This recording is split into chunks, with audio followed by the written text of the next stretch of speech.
मौलाना साहब, ये अर्ज़ है कि कुछ दिन पहले अवैस कादरी साहब उन्होंने अपने बेटों का निकाह किया तो कुछ लोगों ने तान तशनी का निशाना बनाया और हुजूर की सुन्नतों का भी मजाक उड़ाते रहे। इस बारे में फरमाएं।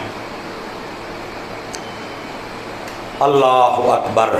देखें, दो तीन पहलू हैं इस बात के, ज़रा समझिएगा थोड़ा सा। पहली बात तो ये है कि निकाह हुजूर की सुन्नत है, ठीक है जी।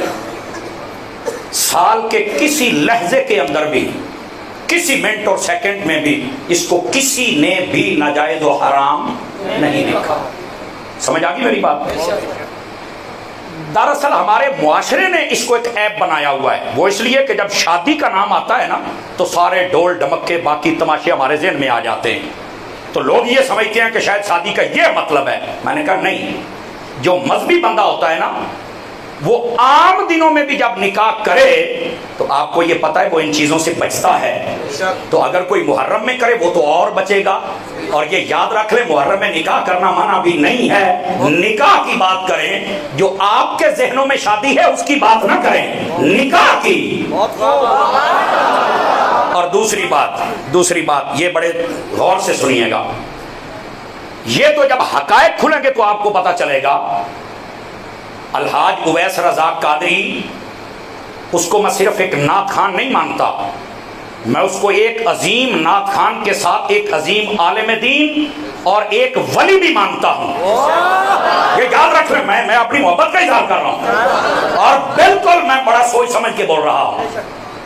ये जो आज शोर मचाने वाले बच्चे हैं ना, जबूरे, ये उस वक्त तक पैदा भी नहीं हुए थे जब उस बंदे ने आला हजरत के कलाम से नजदियों और राजियों के सीनों को छलनी करके रखा हुआ।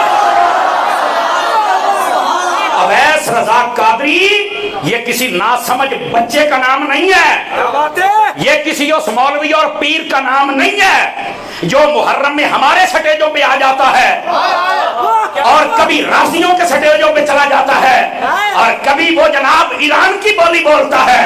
अवैस रज़ाक कादरी उस बंदे का नाम है जो आला हज़रत की बोली बोलता है। सुना इस बात को? मैं बात नहीं करना चाहता था लेकिन बार बार पर्चियां आ रही हैं तो मैं आपको बता दूं। और ये हकायक जब खुलेंगे तो आप देख लेना, ये निकाह मुहर्रम में हुआ ही नहीं है, ये भी सुन लेना। क्या बात है? ये जब हकायक आएंगे तो आप देख लेना।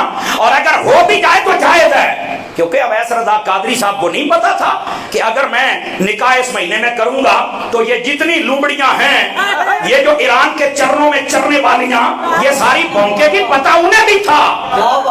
लेकिन ये जो मामला खुलेगा तो आपको पता चलेगा अवैस रज़ाक कादरी ये किसी नासमझ बच्चे का नाम नहीं है। समझ आ रही है? और यार हकायक पूछा तो करो ना, पूछा तो करो ये हुआ क्या है, पूछा है नहीं। और जिसका जी चाहता है वो स्पीकर के आके बक शुरू कर देता है। मैं आपको कहता हूं थोड़ी देर इंतजार करो, ये बिल्ली थैले से बाहर आ जाएगी, आप परेशान ना हो, आपको पता चल जाएगा। गिरामी कदर हज़रात, दूसरी बात, अगर ये भी हो कि निकाह उन्होंने मुहर्रम में किया है तो फिर भी क्या आप ये समझते हैं कि अवैस रज़ाक कादरी वो आका सल्लल्लाहु अलैहि वसल्लम की अहले बैत का माज़अल्लाह बुग़्ज़ी है या गुस्ताख है या सहाबा का है? ये हो ही नहीं सकता। मैं आपको जिम्मेदारी से कह रहा हूं, वो नबी पाक की आल का भी सच्चा आशिक है, नबी के असहाब का भी सच्चा आशिक है। अगर ये निकाह मुहर्रम में हुआ भी हो तो फिर भी उसने जो इंतखाब किया, जरा देखो तो सही ना यार, नमाज भी बाजमात है